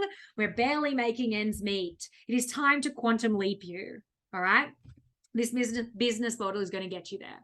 All righty. So this is a 7-figure success model. And what it is it's basically what we call your empire suite. All right. This is your empire suite. It's your product suite. Okay. That is going to help you scale and grow. All right. Now what it is, let me just see. Yes, I'm going to talk about it here. All right. So you just kind of saw it, like event strategy at the top, signature program, MRR. Let's talk about what that means. All right. Now I've drawn this here for me as well, but you've got this in front of you. You also have this in your workbook. All right. So this is, you've got this model in the workbook as well that we've provided you. Now, your product suite, right? It could be something as simple as, and we're going to start at this middle level where it says number 1. All right. So number 1, middle level, 2 and 3. All right. This is your signature program. All right. So you probably, like, again, if you're anything like me, you have a passion for health, fitness, nutrition, lifestyle, mindset, unconscious mind, behavioral things, like whatever it is, or maybe you love women with menopause. Maybe you love mums and bubs. Maybe you love working with mental health in males. Maybe there is some passion in you, all right, that you're like, oh my gosh, yes, like, who do you love to work with, or what's a cause that you feel really strongly about? All right. And so what we do is, hang on, I have to spell and write at the same time, signature program. What we do is we create you some kind of signature program here at this level, all righty, that is basically like your passion project. It's your baby, all right? It's, you pump all of your love and care into that, all right? And so that's your signature program. All right. And it might be something, generally we like about 8 weeks these days. All right. But it could be 8 weeks. It could be 12 weeks. It could be 10 weeks. It could be 9 weeks. I actually have a client who has 9 weeks, just randomly, because why the hell not? There's no rules, but generally around the 8 weeks is a really amazing journey you can take someone on. We call it from point A to point B. All right. So you take someone on this journey that is point A to point B. All right. So what is it that your amazing clients, need and want that you're potentially able to provide you? Now, we're not going to go through the exercise today, but there a couple of workshops ago, I actually live here right now publicly took someone through our Unleash Unique Soul Signature program. What's it called? Sequence, basically, where we actually live in under 10 minutes unpacked their signature program. And they were sitting there going, I don't know what it's going to be. I don't know what to write about. I don't know, all these things. They had no idea, right? And in under 10 minutes, you can literally watch it live, right? In under 10 minutes, we were able to, draw out of them, their joy, fun, play, pleasure, passion, them following their greatest excitement, and basically created their signature program. Like, as I said, it's once you start going through the pattern, the thing that we take our clients through, it's actually much simpler than you think. So even if you're sitting right there now feeling a little bit blank, like, I don't know what the fuck that's going to be, or I've got heaps of ideas, but none of them are quite landing, and I don't know, and whatever, trust me, we have a system for that. All right. So you've got your beautiful signature program. It's something like an 8-week. Then what happens is when these people finish this signature program, they end up, dropping down here to number 2, which is called an MRR. And what an MRR is a monthly reoccurring revenue program. Alrighty, it's a monthly reoccurring revenue program. Monthly reoccurring revenue. That is where you create stackable wealth. All right. So if through the year, maybe you're already running some programs or challenges or whatever it might be, right? If you're running some programs already, but you're having feast and famine, or it's a little bit stop start, like you run one, you get a boost of cash, you take some people through it, then you've got to run another one, you're selling again, and then whatever. And the money, it either comes in pieces, like stop, start, or again, feast and famine, right? What we want to do is we want to increase what's called the lifetime value of any one client. So it takes them from here to this signature program level, take them through, a beautiful 8-week to 12-week journey, but then we want to drop them down into this monthly reoccurring revenue program, which is basically which is where you get to, really create and take them on a deeper dive journey, of what they did in the 8 weeks. Because in 8 weeks, you want them to have amazing successes, because that's what, we're taking them through a journey. We want them to have amazing success. And some of them, not all of them, and that's okay too, some of them are then going to want more. All right. They're primed and ready. They're like, yes, that was amazing. I really enjoy what you're picking up and what you're putting down, how can we do more of this? And that's where your monthly reoccurring revenue program comes on board. And this might be something like a 1-year journey. All right. Which is a deeper dive of the overall thing. Now, what I want to say about these two pieces as well is the signature program is fixed in one way, which means that you create it, it's a point A to point B journey, where you take them from, they have a highly desired outcome, we call it, all right, something tangible. If they join your program, what are they going to get? What's going to happen to them at the end? All right. With the monthly reoccurring revenue program, it also has, tangible outcomes, that they're going to get, but you actually get to be a little bit more creative in there. It's more like a mentorship than a course. Does that make sense? So you're still taking them on a beautiful deep dive journey and giving them every bit of love and attention and skill set and everything that they need. But if you're a really creative person like me, that's where you get to put the creativity, whereas here you want this to be a fixed journey where it's very clear what these people need to do in 8 weeks. All right. And you take them on that journey, then they come here and you serve them as individuals a little bit more, because this person might need this thing, that person might need that thing, but they roll on. Now, the third thing that we implement is then what we call an event strategy. An event strategy may be something like a free, challenge, like a masterclass or something. It could be a freebie or a giveaway. It could be running a community group. It could be all sorts of different things come under, some sort of lead magnet. All right. But we normally say like an event strategy, all right? Getting a bunch of humans together. And so what that does is it starts filtering leads in through the top where they come and they join some kind of, like mini 4-day challenge that you're running, or a community group, or, something else like a 1-day workshop, or, it could be anything here, or they get a freebie offer. And then you're able to have a conversation with them, which then may end up, having them join your signature program. And then after the signature program, they have another conversation where maybe they then jump down into your monthly recurring revenue program. Alrighty. And so this ends up becoming your empire suite, your product suite, and stackable wealth happens here, because as people join, because you might have somebody come in here and they might join down here. Right. And as they do that, you're stacking, dollars on dollars. And you're also like, who are the people said that they wanted financial security? Who said they wanted financial security, safety and security? If you want financial safety and security, yes, #impact. I do. Exactly. Financial safety and security doesn't happen at this middle level, because you're stopping and starting and having to resell, you're selling to people and then you've got to find new people and stuff like that. Stackable wealth happens when you're able to filter people through down here.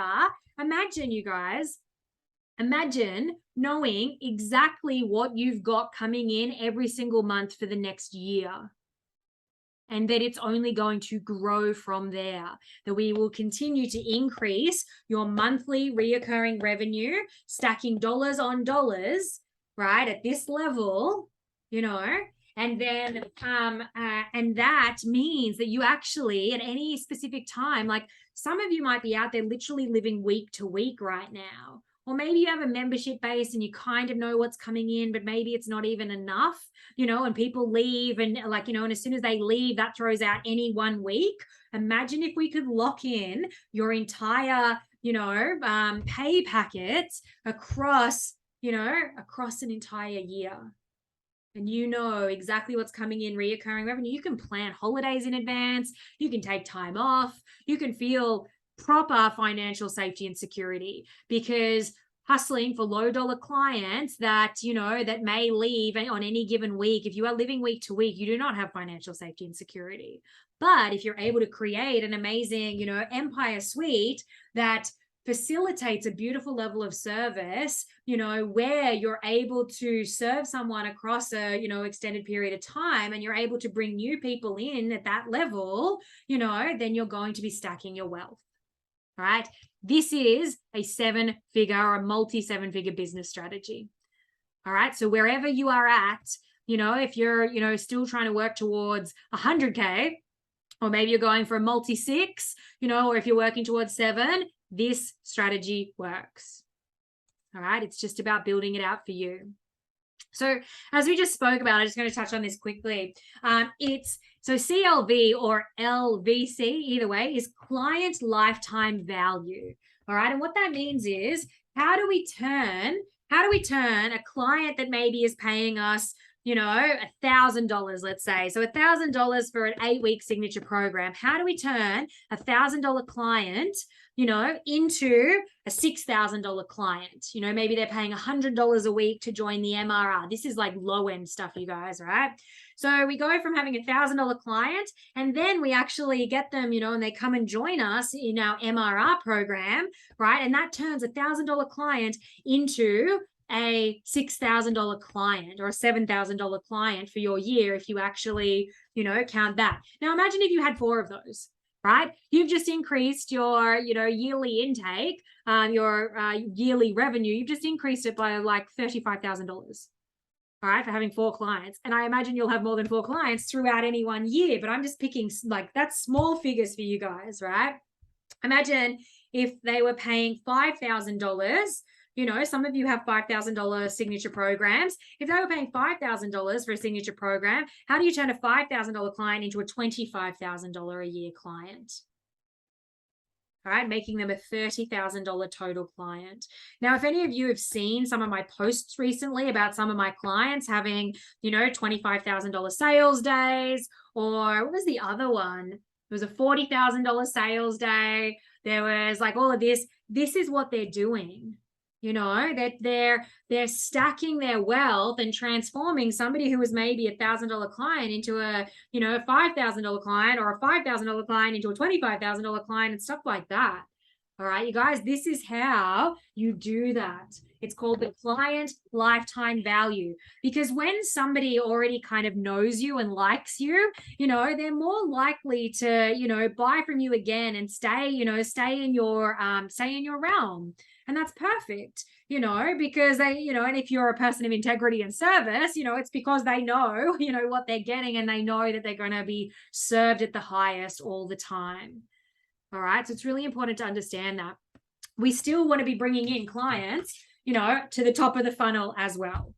All right. So it's not just about selling and then reselling and then selling again. And then, you know, like, because that would be a bit yucky, you know, it's not about that.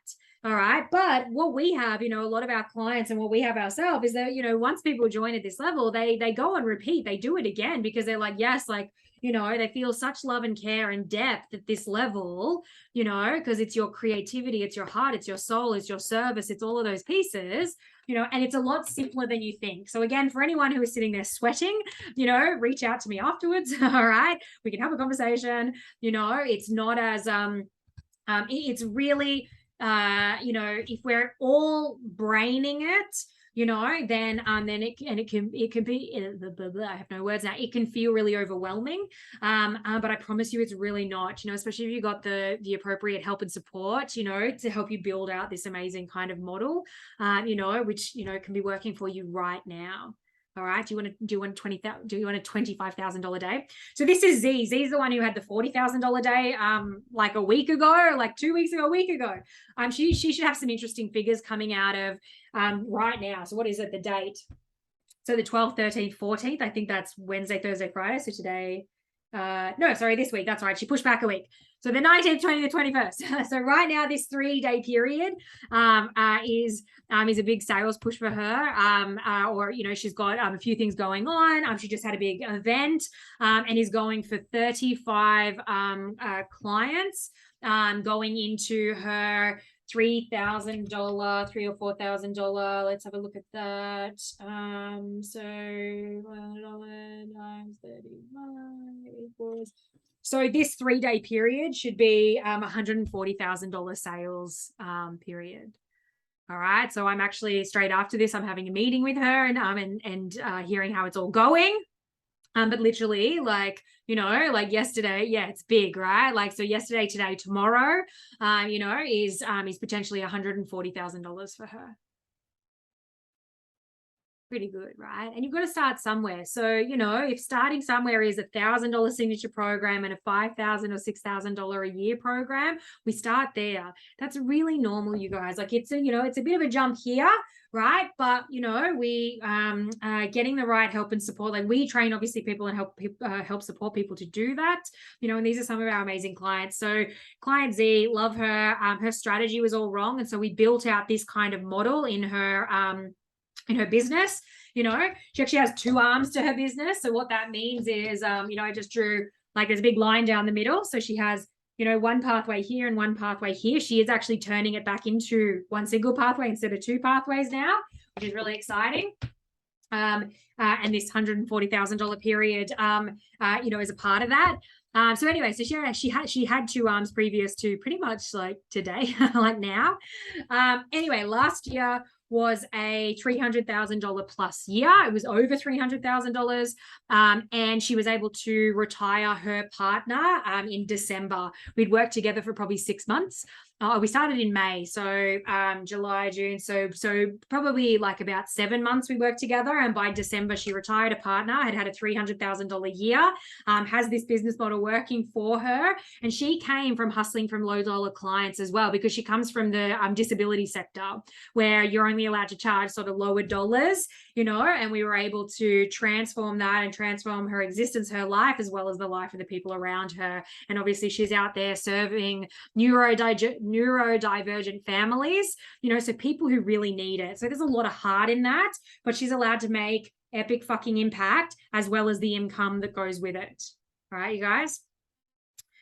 So let's talk about the last piece. We did the behavioral bit, which is kind of the chunky bit. We've done strategic. I'm all about the strategic, you guys. I love it. But as I said, when we're really talking about money, we kind of have to get a bit, juicy in there with the behavioral piece. And so I just want to touch a little bit on the universal today. We're not going too far into it, all righty? Money is all around you. All right. Money is actually all around you. And I know that may feel a little bit fucking triggering. All right. But, sometimes, as we said, our reticular activating system, like, our unconscious mind starts giving us this false read, this negativity bias that, oh my God, another fucking bill, or oh my God, my account is at zero again, or oh my God, all these different things. But at the end of the day, money is all around you. All right. Money is the roof that is currently over your head. If I'm sure none of you are sitting out, like in a garden. And if you are, that's beautiful. But, like money is the house that's over your head. All right. Money is this desk that I'm on, the computer that I'm, speaking to you through, the device that you're on, the phone that's probably sitting next to you, the full belly that you have, the clothes that are on your back. Money is all around you. All right. And the more that you start to realize that and sit in a frequency of abundance, the more your reticular activating system is going to find the evidence of that to be true. And the more it's actually going to open up to opportunity. Because right now, if you've got your blinkers on because you're filling, 90% of your thoughts with scarcity and lack, and I know that it's not always easy, you guys, because sometimes we are struggling. Sometimes we do really fucking just need some more money, right? Sometimes we do have some bills, but we have to start changing the neurology around it so we can start changing our behaviors and how we're showing up around money so that we can start opening up our vision so that more opportunity starts coming our way, or that we start to see more opportunities, because sometimes we're a little bit fixed minded, and we think, oh no, there's no opportunity and there's no money and all my clients are leaving me. And, there's no, loyalty these days and all these things. We get very fixated. And when we actually start to drop away the layers and start changing our beliefs and how we're showing up and, all those different things, you start to see the opportunities that are around you. And you actually start to see like, oh my God, well, like my kids needed something the other day and I went out there and I bought it for them. And we're actually pretty safe. Because let me say something else to you. If you're watching this right now, you are part of the top 3%. You are literally part of the top 3% on this planet. And that is not hyperbole. That is not a joke. That is actually the truth. You are part of the top 3% on this planet. All right. And we get very caught up in our own stuff, all right, our own beliefs, our own, bullshit stories and things like that. And sometimes, some real ones and sometimes some scarcity. However, when you actually put it in perspective and you realize that you actually have everything you fucking need either inside of you or at your fingertips at any given time, and that there are decent humans out there like me, that are willing to help you, for free. I don't need to upsell you into one of my programs. The appropriate people, the universe will land the appropriate people there anyway.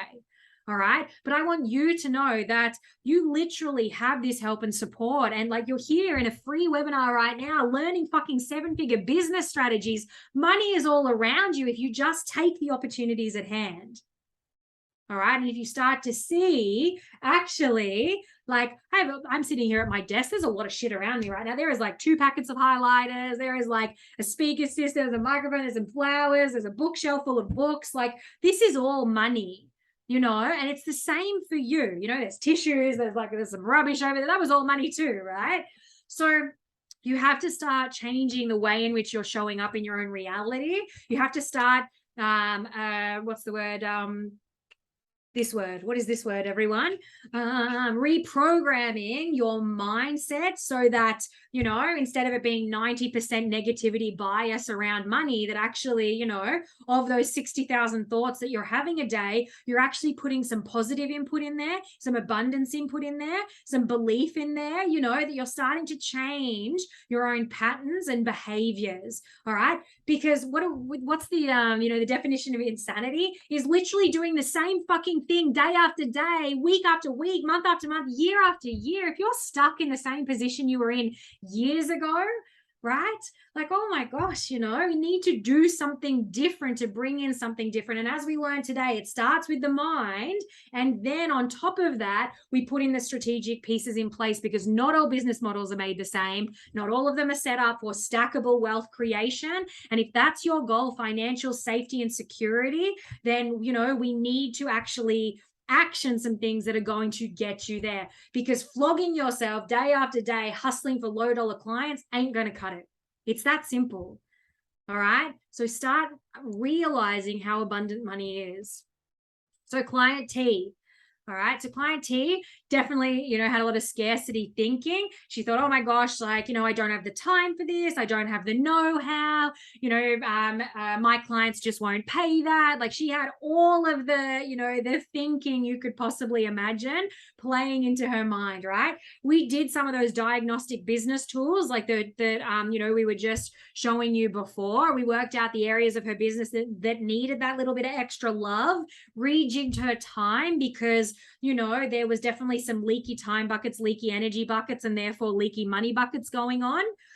You know, we came up with a game plan for her as well. All right. And she was able to go out there and achieve all of her projected yearly goals. When we did the dream goals, we were like, what do you want in a year? Like, wave the magic wand, you could have anything. And she was like, I want this and I want that and I want, you know, all the things. We actually did them in under 5 months. And she was like, yeah, fuck. Like, she just, honestly, she was beside herself. She was like, I can't believe this, because I didn't think we'd be able to do this in a year, let alone 5 months. And then we had to she had to recreate all of these, you know, new amazing goals, which was awesome. All righty. So it is possible. Fuck yes, hashtag impact to that. So look, I want to introduce you guys to Sarah. All right, Sarah is the impact and growth specialist as part of my team. Sarah is amazing. Sarah, you know, and I've been working together for probably about a year now, you know, and she is like, you know, single-handedly responsible for increasing, you know, many of our clients' businesses by like hundreds and hundreds of percent. I'm talking like 300%, 250% up, 400%, you know, stuff like that, right? Like, she is amazing. Like, our business and growth and impact is like, you know, we both live and breathe it. We're, you know, on mission 24/7. And I was talking to Sarah, and we were discussing this amazing masterclass today. And what we want to actually offer everybody, like off the back of today, is, you know, is an opportunity to actually just sit down and to be able to unpack this stuff, but individually, right? Because I know that I've given you guys a lot of information today where it's kind of like, you know, behavioral, you know, like strategic, behavioral, universal. There's all these different things. What's happening in your blocks? What's happening in your belief? What's happening in your business, right? Where is your business now? Where do you want it to get to? Like, we've discussed like a lot of different concepts, okay? And because we're on mission 24/7 and we actually are just genuine about service and want to go out there and help people, what we decided was that, you know, we would offer some time up, you know, for anybody who would like to come up with their own game plan, just like client T did very originally. The one, I mean, all of them did, Z and B. You know, they started with simply having, you know, a game plan, you know, that they were able to discuss their personal pathway to success, because there are no cookie cutters. All right. You are an individual, and what's going on in you and your, you know, for you and your business is going to be very different to the person next to you. You know, we want to help you create literally your customized plan. We're doing this for free, you guys. This is not, you know, a ploy or anything like that. All right. Like, literally, she will help you create that customized plan to success, what you need to do right now that is going to skyrocket your business in the next, you know, 30 to 90 days. All righty. Because you literally can have a 300% increase in your business in 30 to 90 days. It's easier than you think when you implement these kinds of strategies, all right? And she's going to help you, you know, figure out how best to monetize either what it is that you're already doing, you know, by us implementing some of these tweaks, all right, that just helps, you know, maybe transform an existing client, you know, existing clients that you have, because you might have a part of your business that already really functions at this middle level, you know. So how do we then, you know, increase the lifetime value of any one client, you know, and create you financial safety and security long term? All right. So we want to be able to offer you, you know, that game plan call, like, you know, as a gift, just for being awesome and being here with us today. All right. So this is the 7-figure business model that we've discussed, you guys. Like, having that signature program or something that's, comes in like a membership or something at that middle level, dropping down to an MRR program or a VIP membership, it could be, or a mentorship program, and then keeping your business. The simpler, the better, you guys. Honestly, like wealth creation, it's not meant to be something where you've got 100 different, memberships or mentorships, or you're running a million different programs at any one time. And, the simpler, the better. So if you have, one, to two arms of your business that are all encompassing, where you've got clients or potential clients going in the top there, moving through your pipeline, and you're able to increase the lifetime value of any one client. This is how we stack wealth. This is how we create you financial safety and security long term, so that, literally imagine if you knew right now that you had $20,000 locked in every single month for the next year. Every single month for the next year, that you are going to get $20,000, and that you just get to show up in your joyousness and your excitement and serve, and that it gets to be easy. All right. And it doesn't have to be huge and convoluted and, like epic responsibility and like falling apart and no support and all those different things. All right. It gets to be easy, you guys. So I want to ask you the question again that I asked you at the beginning. What would $1 million year look like to you? All right, $1 million year. Because that's actually, the level of strategy that we're teaching you today. And you might be sitting there, like struggling and in scarcity. You might be sitting there, not even at $100,000 a year, or maybe you're at $100,000, but, it takes up all of your time and energy to be at that level. Because what gets you to, like a $10,000 a month isn't the thing that's going to get you to 20,000, and isn't the thing that's going to get you to 50 and 100K and beyond. All righty. But it is very possible. It is very doable. All right. And the coaching industry, like I don't need to convince you guys, but the coaching industry is actually now $1 billion industry. All right. So how many people do you really need? Like 20? All right. And are you going to sit there and let, are you going to sit there and keep doing the same thing that you've been doing year after year and expecting something different or something to change? All right. Because if you want something to change, then you must change. And we're here to help support that. All righty. So look, this is the invitation. As I said, it's pressure free. We're not here to sell you into some, program that you don't want to be a part of or something like that. We actually are just on mission, wanting to make, millions of impacts yearly. And so we're happy to, Sarah and I as a team, we are happy to offer our services to help you come up with this plan for whatever level you are at right now. All right. Because, the more specificity and individuality that we can bring to your pathway to success, and how you're going to monetize that, and how you need to call in your next layer of business, whatever that is, 100,000, 500,000, $1 million. All righty, let's help you come up with that plan now. So questions and takeaways. It's been so amazing having you here today. You guys, I love teaching on money and money mindset. I think so many people out there just like struggling when you don't actually have to, and that there is so much help available to you, like literally at your fingertips, and that money is all around us, and so give me, for those who are still here now, give me your, if you've got any questions, please ask, and then give me your biggest takeaway. What's the biggest thing you're taking away from today? I want to hear what your biggest takeaway is from today's lesson. Was it around the behavioral pieces to do with money? Was it around the strategic stuff? What about frequency? Do you feel like maybe you've been showing up around, money? Interesting. How I said I was doing forecasting, like finances and forecasting, with a group of clients the other day, and and what we were saying was that literally, like, if if we're showing up around the amount of money that we have now, we're avoiding it. We're like avoiding, doing our figures or having a good handle on, incomings and outgoings. If we're avoiding doing that stuff at this level, then the universe is never going to send us more money because we're not even doing the things that we need to do at the level we're at now, right? So we want to make sure that, we're fixing our relationship, we're fixing our money blueprint, and then we're also walking and chewing gum and creating a, 7-figure business strategy or a multi 6-figure business strategy or a 6-figure business strategy that suits you and your life right now. So biggest takeaways: no amount of strategy can change or improve me. Yeah, that's it. If you're improve me or my business, if I am stuck, yes, with old beliefs and patterns. Yeah.